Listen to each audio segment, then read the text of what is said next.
Hey Reddit, I'm Maya, 27, and last week I learned that no matter how much you try to please some people, it will never be enough. I grew up in a traditional, tight-knit family, or at least that's how it looked from the outside. My parents played favorites, and I was never the golden child. That title belonged to my older brother, Adam. He was the one who could do no wrong, the one my parents bragged about at every family gathering. Me, I was the rebellious one. The one who moved out at 18, built a life for myself without their help, and apparently, that made me the problem. For years, I tried to fix it, tried to make them see me as an equal, tried to be enough. So when I got my first big paycheck in my new job, I decided to do something huge, something that would prove to them that I was successful, that I wasn't a disappointment. I booked them a luxury resort getaway. Not just any trip, a 5-star, all-inclusive vacation at a beautiful tropical resort. I wanted it to be a surprise, a way to finally show them that I could take care of them the way they had always taken care of Adam. It was supposed to be a grand gesture. Instead, it turned into a slap in the face. I showed up at their house, practically buzzing with excitement. I had the confirmation email printed out, placed neatly in an envelope with their names on it. I imagined their reactions: shock, joy, maybe even a little bit of pride. That's not what I got. I walked in and handed them the envelope. Surprise! I grinned. I booked you a vacation. Everything's covered: flights, hotel, food, excursions. You don't have to worry about a thing. Silence. They exchanged a look. My dad's face stayed blank. My mom pursed her lips. Then my dad scoffed. Wow, he muttered. You must really want something from us. I blinked. What? No, this is just a gift. My mom shook her head, setting the envelope down like it was garbage. Maya, why would you spend money on something so ridiculous? This is why you'll never be like Adam. He's responsible with his finances. I felt my stomach twist. It's not irresponsible, it's a gift. I thought you'd be happy. Dad let out a sharp laugh. Happy that our selfish daughter thinks she can buy her way back into the family. Selfish. The word hit me like a punch to the gut. I stared at them, waiting for the joke, waiting for them to laugh and say, "Of course we're grateful, sweetie," but never came. Instead, Mom sighed. You don't understand, Maya. You always do things for yourself, not for the family. I couldn't believe what I was hearing. I literally just bought you a vacation. Exactly, Dad snapped. And did you ask what we wanted? No, you just assumed we'd like it because it makes you look good. I felt my hands shaking. So, you don't want it? Mom shrugged. You should give it to someone who actually appreciates you. And just like that, they turned back to their TV like I wasn't even there. I stood there for a few seconds, stunned, waiting for some kind of acknowledgement. But they had already dismissed me, like I wasn't their daughter, like I was just some stranger trying to impress them. I don't even remember leaving. I just remember getting in my car, the envelope still clutched in my shaking hands, and driving. Not home, not to a bar, but to the one person who had always been there for me. And that decision changed everything. I don't remember much of the drive, just the blur of streetlights, the sound of my own heartbeat pounding in my ears, the crumpled envelope still clenched in my hand like some kind of pathetic evidence that I had tried. I wasn't crying. Not yet. I was too numb for that. I pulled into my best friend Lena's driveway, not even bothering to text her first. I barely made it up the steps before the door flew open. She took one look at me and knew. Oh no, she said, pulling me inside. What did they do this time? I let out a shaky breath, dropping onto her couch. I tried, Lena. I really tried. She sat down beside me, waiting. I handed her the envelope. She opened it, skimming the papers inside, her eyes widening. Wait, you booked them a luxury vacation? All expenses paid, I muttered. Her head snapped up, and they weren't happy. I let out a hollow laugh. They call me selfish. Said I was just trying to make myself look good. Lena's face darkened. Are you kidding me? No. I leaned my head back against the couch, staring at the ceiling. They said I should give it to someone who actually appreciates me. Lena's lips parted in shock. Then, after a beat, she grinned. I frowned. What? She grabbed the papers again, flipping through them. They told you to give it to someone who appreciates you? Yeah. She turned to me, eyes gleaming. Then let's go. I blinked. Wait. What? She waved the papers. This trip is non-refundable, right? Yeah. So why waste it? She smirked. Come on, Maya. We've literally never taken a vacation together. You worked your ass off for this. If they don't want it, screw them. Let's go.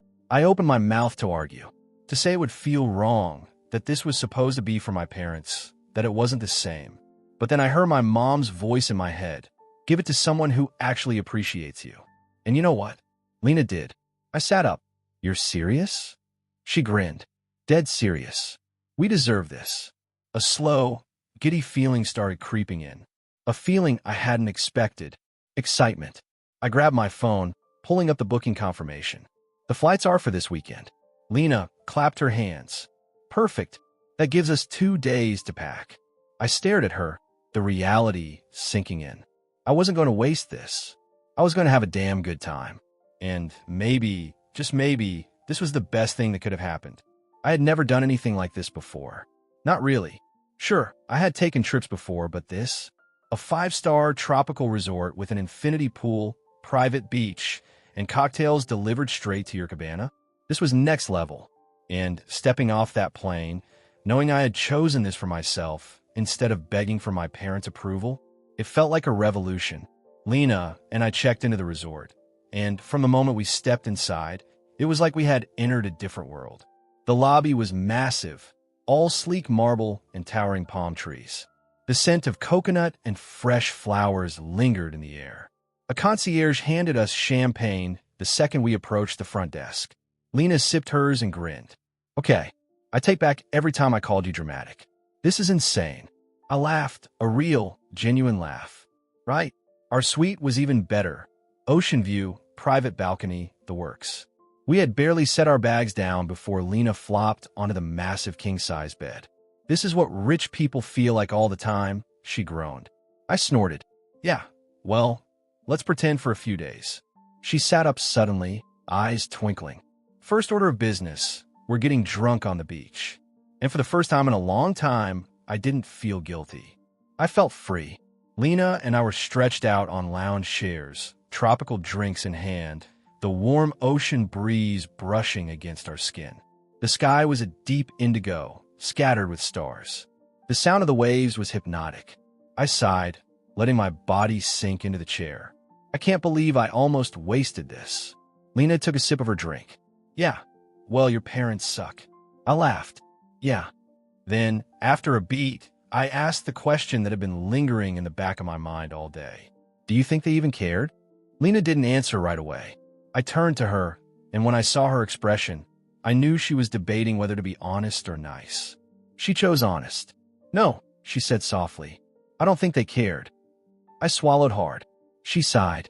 Maya, I love you, but you spent your whole life chasing their approval, and they just keep moving the goalpost. I looked away, my chest tightening. I just wanted them to be proud of me. She nudged my arm. I'm proud of you. I let out a shaky laugh. That's not the same. It should be. She gave me a pointed look. You build a life for yourself. Without them. That's huge. I exhaled slowly. Yeah. She took another sip of her drink. And look at us now, living our best lives in paradise. I smiled. Damn right. And as I sat there, staring at the waves, feeling the warm air on my skin, something inside me shifted. For the first time in years, I realized that maybe, just maybe, I didn't need their approval at all. The next morning, I woke up to the sound of waves crashing against the shore. For a second, I forgot where I was.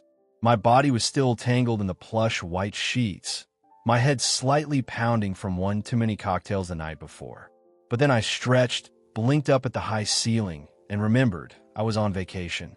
And not just any vacation. A vacation I had originally booked for my parents. A vacation they had thrown back in my face like it meant nothing. Except now it wasn't nothing. I rolled over to see Lena still half asleep, her arm flung dramatically across her face. Ugh, she groaned. Is it morning already? I chuckled. It's like 10. She cracked an eye open. Too early. I tossed a pillow at her. Come on. We have a full day of luxury to enjoy. She grumbled something incoherent, but eventually dragged herself up. By the time we made it down to the breakfast buffet, I was already feeling lighter. Like I had somehow left a piece of my past back home. The part of me that was still desperate for my parents' validation. We loaded our plates with fresh fruit, pastries, eggs, and anything else we could fit. The coffee was perfect. The air was warm and breezy. "This place is ridiculous," Lena muttered, stabbing a piece of pineapple with her fork. "In the best way." She smirked. "Agreed." Halfway through breakfast, my phone buzzed. I almost didn't check it. Almost let it go. But old habits die hard. When I picked it up, I felt my stomach drop. "Mom." Lena saw my face change. "Nope," she said immediately. "Put it down." I hesitated. "What if?" "Nope." She snatched the phone from my hands and flipped it face down on the table. "You're on vacation. You're not dealing with their drama." She was right. I knew she was right. But part of me still itched to check the message. After breakfast, we spent the day doing everything I had imagined my parents doing, except we actually appreciated it. Massages at the spa, floating in the infinity pool, drinks delivered straight to us. I had never let myself relax like this before. Fully relax. No guilt, no stress, no worrying about whether I was doing enough to prove myself. And it felt good. Later that afternoon, I finally checked my phone. One missed call from Mom. One long text message. I stared at it for a second before opening it. "I hope you're happy, Maya. Your brother told me you went on that trip instead of offering it to someone who actually deserved it. You just love proving that you only care about yourself. If this is the kind of daughter you want to be, fine. But don't expect us to support your selfish decisions anymore." I stared at the words, numb. Lena peeked over my shoulder, reading it in real time. Then she let out a sharp laugh. "Are you kidding me? After everything, she still found a way to make you the bad guy?" I exhaled slowly. "Of course she did. Let me guess. Adam told her, and now she's pissed that you didn't grovel and beg her to take the trip." I clenched my jaw. "Pretty much." Lena snorted. "God, it must be exhausting being them." I wanted to be angry. I wanted to rage. But instead, all I felt was tired. Tired of this same cycle. Tired of caring so much about people who clearly didn't give me the same effort in return. I reread the message once, then deleted it. Lena watched me. No reply. I shook my head. Not this time. And just like that, I felt free. I didn't reply. Not that day. Not the next. And you know what? The world didn't end. For the first time in my life, I ignored my mom's guilt-tripping and let myself enjoy something without the weight of their expectations suffocating me. Lena and I spent the next 2 days living it up, eating at fancy restaurants, lounging by the beach, taking photos that made us look like we belonged in a travel magazine. And every time I caught myself thinking about my parents, about Adam running back to them with another twisted version of the truth, I pushed it away. Because here's what I was finally starting to accept. No matter what I did, they were never going to see me the way I wanted them to. And maybe that was their problem, not mine.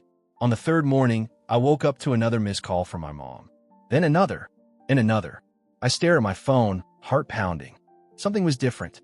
I sat up, hesitating before pressing play on the voicemail. Her voice came through, sharp and cold. "Maya, I don't know what kind of game you're playing, but this is getting ridiculous. I raised you better than this. I hope you enjoy your little vacation, because when you come back, don't expect things to be the same." I exhaled slowly. Lena, still half asleep beside me, peeked over. "Let me guess. She's escalating." "Yep." She rolled her eyes. "What's the threat this time?" I tossed the phone onto the bed. "Apparently, things won't be the same when I get back." Lena snorted. "Good. Maybe that means they'll stop treating you like garbage." I wanted to laugh, but a part of me still ached. Because deep down, this was what I had always been afraid of. That one day, I'd push back too hard, and my parents would finally cut me off completely. But as I sat there, staring at my unread messages, another thought crept in. If they're willing to walk away over this, did I ever really have them in the first place? The idea made my chest tight. For so long, I had bent over backward, trying to fit into a version of myself that they could love. I had let them make me feel small, unworthy, selfish. And now I was sitting on a private balcony, watching the sunrise over the ocean, happier than I had ever been. Lena nudged me. "Hey." I looked over. She raised an eyebrow. "What are you going to do when you get back?" I swallowed. "I don't know." She studied me. "Are you scared?" I thought about it for a second. Then, to my own surprise, I shook my head. "No," I admitted. "I think I'm done being scared." Lena grinned. "Good. Now let's go get mimosas. And just like that, I let it go. For the first time in my life, I chose myself. When I landed back home, reality hit fast. The moment I turned my phone off airplane mode, the messages flooded in. Missed calls from my mom, a few from my dad, and, unsurprisingly, none from Adam. I didn't check them. Not yet. Lena, who had been watching me closely, nudged my shoulder. You good? I let out a slow breath. Yeah, I think I am. And for once, I actually meant it. I knew I couldn't avoid them forever. And honestly, I didn't want to. I wasn't scared anymore. I wasn't dreading the confrontation. If anything, I was ready for it. So when my mom called again, I finally answered. Her voice was sharp the second she heard me. Well, look who finally decided to call back. I leaned against my kitchen counter, keeping my tone neutral. Hi, Mom. Silence. Then, so, do you feel good about yourself? I blinked. Excuse me? You really thought ignoring your family for a week was a mature way to handle things? She snapped. You didn't even have the decency to tell us you went on the trip. You let Adam be the one to break the news. I clenched my jaw. Mom, let's hit something straight. I don't owe you an explanation for how I spend my money.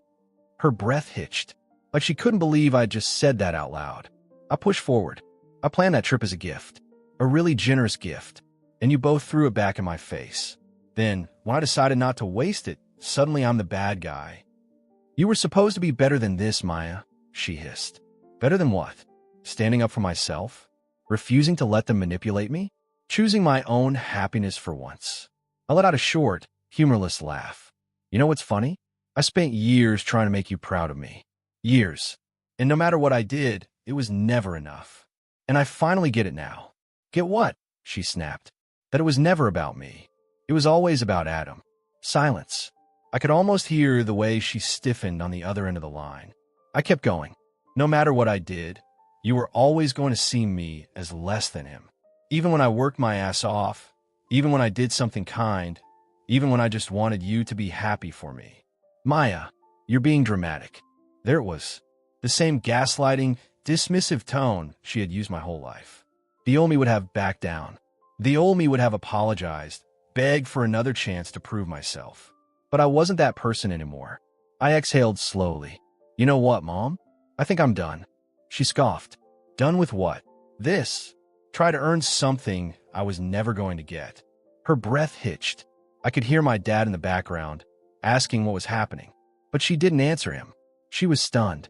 For the first time, I had stopped fighting for them. And now?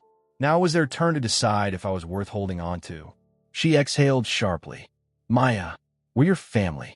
I know, I said softly, but I think I need to start asking myself if that's actually a good thing. She let out a short, disbelieving laugh. Are you serious? You're going to cut us off over a vacation?